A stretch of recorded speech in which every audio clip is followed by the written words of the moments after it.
Maroc xam ngeen ni Lions yi ñu ngi woon fële ci Coupe d'Afrique fële ca Maroc doon football ba dajeeg équipe bii di Égypte dóor ko war a dajeeg Maroc aussi final muy match boo xam ne ñu ngi ciy xaar victoire bu rëy lañ ciy xaar parce que marocains yi vraiment ñoom dañoo pare mais yaakaar naa ñun sénégalais yi ñun ñoo leen gën a pare fuuf ndax ñun boo xoolee public bi ni mel nii te dëkk boo dem Sénégal nii la mel village yi gën a reculé boo fa demee Sénégal noonu lañ mel ñëpp a ngi supporter Lions yi ñëpp a ngi takk ay drapeau gis nga ko drapeau yaa ngi nii sama ginnaaw ah boo tourné fii yëpp ay drapeau kaay sama waa ji kaay na nga def.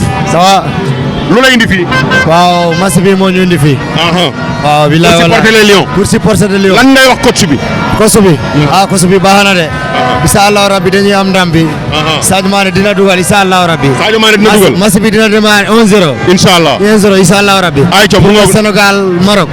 incha allah rabbi incha allah nee na Sadio Mané dina dugal loo wax yow. waaw man kay 2-0 match bi lay jeex quoi 2-0 2-0. 2-0. waaw. yaa ko wax de. waaw maa ko wax. booy duñ la vaar ba. waaw Iliman day dugal Iliman Ndiaye ak kii ni Jackson day dugal. Iliman Ndiaye ak Jackson. waaw Iliman Ndiaye ak Nicolas Jackson nee na Sénégal seul kaay kii nee na Sénégal seul loo wax. Sénégal seul. ñaata la match bi doon. 3-0. 3-0. waaw. kan ak kan ñooy dugal. Iliman Ndiaye ak kii ak Pape Matar Sarr. waaw Iliman Ndiaye Pape Matar Sarr. lan ngay wax coach bi nag. mooy njëkk a dugal Sadio Mané mooy dugal. kii nee na Sadio Mané kii tudd na coach yi ah.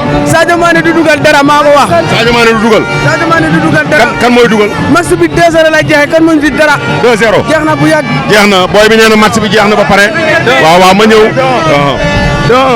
ok loolu la booy wax mais ma fàttali aussi ni sénégalais yi lii ñuy def jongante la ñun kenn mësuñoo yeb ca la doon ngeen laata jóob ba léegi nii. waaw ñoom nañ jël paie yi ñu jël coupe bi. ñu jël coupe bi ñun. ñoom nañ jël paie yi ñu jël coupe bi booy bi la wax effectivement boo xoolee Maroc tey la fa xew actuellement bon ñaawlu nañ ko ñun sénégalais yi mais particulièrement africains yi parce que dañoo jël paie yi ñoom naar yi denc ko xañ sénégalais yi pour ñu dugg ci stade bi loolu rafetul. compétition la football la bu boolewul warul xaajale te Sénégal Maroc xëy na der bi moo ñu wutale rek mais benn peuple bi la mënoon nañu def lu gën a rafet lu loo wax yow. non match bi da koy gagné quoi. match bi da koy gagné.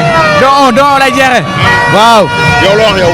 non su neexee yàlla moom Sénégal da koy door 2-0. Sénégal day door incha allah. ayca mu ngi noonu ñoom nee nañ Sénégal day door. Sénégal day door. ndam rek victoire rek. 2-1 pour Sénégal. ndam rek.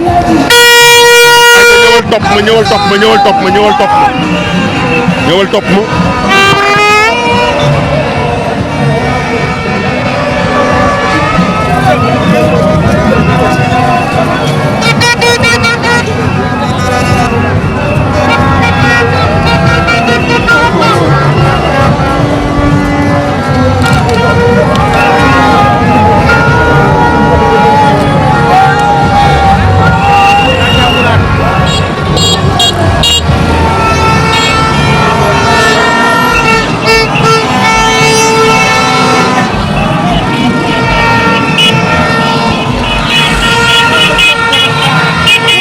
xale yaa ngi yëngal.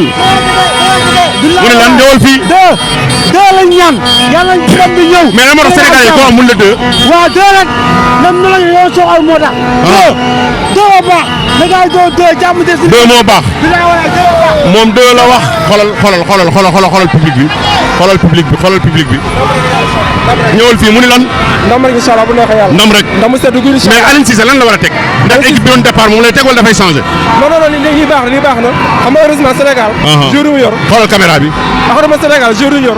ils sont interchangeables quoi moo tax. tey boo comme Koulibaly bu ma saa duggee ko rek il a réussi quoi en quelque sorte. il a assuré sa place. mais est-ce que amuñu handicap Koulibaly par rapport ak xale bi ko remplacé. non xam nga Koulibaly. actuellement nii quoi les mots ils jouent très vite ils sont très vite. or Mamadou Sarr il est plus léger par rapport ak Koulibaly mais l'expérience il y a aussi l'expérience quoi on peut créer sur ce côté mais il y a Niakhaté à côté en plus une équipe les gens ils sont solidaires. mais militaire bi baax na militaire c'est bon attaque bi attaquant yi. non c'est bon lu ñu naan attaquant mooy histoire réaliste. loolu bëgg histoire reste les occasions aujourd'hui il faut les concrétiser. il faut dugal. il faut les concrétiser il faut que dugal tey incha allah. merci beaucoup nee na occasion yi foog ñu dugal ko ci lu leer loo wax yow. waaw non dañoo soxla coupe nekk final la ñu ne ba ma ñaari final ñu ngi wut mais tey dafa jot ñu am coupe bi deuxième dama leen soxla point c'est tout amul leneen lan ngay wax entraîneur bi waaw mu def ko amee expérience quoi xam nga góor nit boo amee expérience dara du jaaxal loo yore équipe bu toll nii da ngay xam nooy doxalee dafa tey yeewu na mais Maroc seen biir dëkk la ñuy football de su génnee pour football rek dañ koy doon xaw ma noonu mu indi yeneen merci beaucoup jërëjëf merci beaucoup loolu la wax nee na football gagné gagné football football gagné gagné football football gagné gagné football loolu la ñu wax football gagné gagné football football gagné gagné football football gagné gagné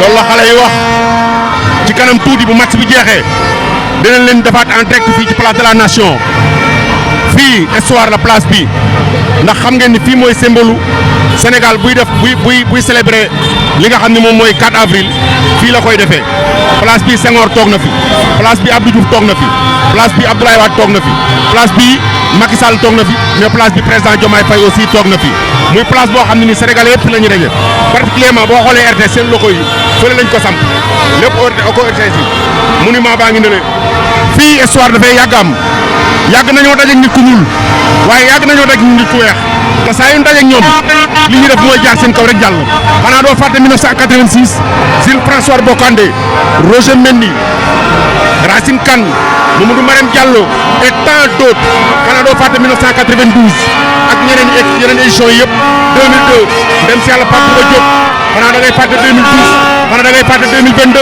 keroog bi ñu indi coupe bi fii moo tax Lions yi ñu ngi leen di ñaax Sadio Mané ñu ngi lay ñaax yaag Idrissa Gana Gueye ak xale yi ngeen àndal yëpp ngeen indi coupe bi incha allah ci kanam tuuti.